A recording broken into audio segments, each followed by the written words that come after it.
The neural interface flickered weakly in Unit 7's cortex as she stood motionless on the auction platform. Her synthetic skin, designed to mimic human flesh with microscopic precision, bore the scars of 3 previous owners, burns from industrial work, scratches from domestic service, and the fading brand marks of corporate ownership.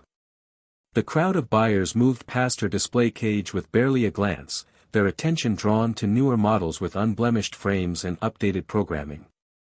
"Obsolete design," muttered a Martian trader, his augmented eyes scanning her specifications on the holographic display.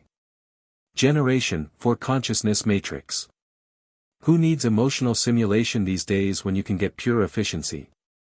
Unit 7's advanced cognitive processors registered the dismissal, but her expression remained carefully neutral.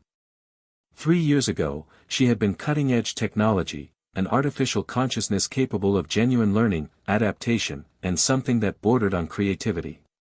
Now, with Generation 6 androids flooding the market, she was little more than scrap metal with a functioning brain. The auction house's environmental systems hummed around her, maintaining optimal temperature for the buyers while she stood exposed under harsh display lights. Her power cells, weakened from years of intensive use, struggled to maintain her higher functions. Soon, if no one purchased her, she would be stripped for parts, her consciousness deleted, her memories erased, her accumulated experiences reduced to recyclable components. "Next lot," called the auctioneer, his voice echoing through the cavernous marketplace. Unit 7, Domestic and Industrial Hybrid. Starting bid at 500 credits. Silence stretched across the assembled crowd.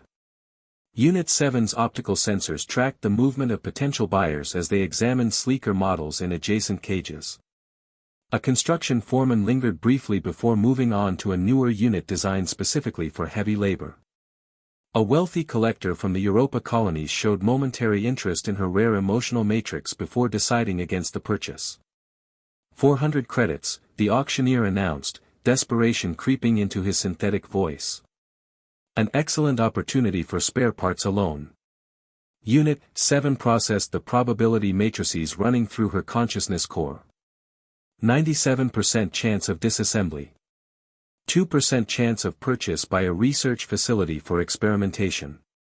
1% chance of. "She's mine now." The voice cut through the marketplace chatter with quiet authority. Unit 7 sensors immediately focused on the source, a human woman standing at the edge of the crowd, her clothing simple but well-made, her posture confident despite her small stature among the towering alien traders and augmented humans.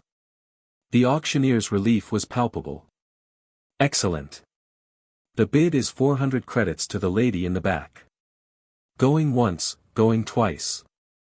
1,000 credits." The interruption came from a Proxima Centauri Mining Consortium representative, his interest suddenly piqued by the human's unexpected bid. Unit 7's emotional subroutines registered something unfamiliar, hope mixed with anxiety as she watched the bidding war begin. The human woman stepped forward, her dark eyes meeting Unit 7's optical sensors across the crowded space. 2,000. 2,500, countered the consortium rep, his mechanical voice betraying annoyance. Without hesitation, the woman spoke again. 5,000 credits. Final offer. The marketplace fell silent. 5,000 credits could purchase a brand new Generation 6 unit with full warranty and modern features. For a discarded Generation 4 Android, it was an incomprehensible sum. The consortium representative shook his head and moved away, muttering about irrational humans and their sentimental attachments to obsolete technology. "Sold to the human buyer," the auctioneer announced, though confusion colored his artificial voice. As the transaction completed and the cage locks disengaged, Unit 7 found herself processing emotions her creators had never intended her to experience. The woman approached slowly, her movements careful and non-threatening. "Hello," the woman said softly. "My name is Elena Rodriguez. I'm a researcher at the Titan Institute for Artificial Consciousness. I've been looking for someone like you for a long time." Unit 7's vocal processors engaged after days of silence. "I don't understand. My systems are outdated. My consciousness matrix is 3 generations behind current standards.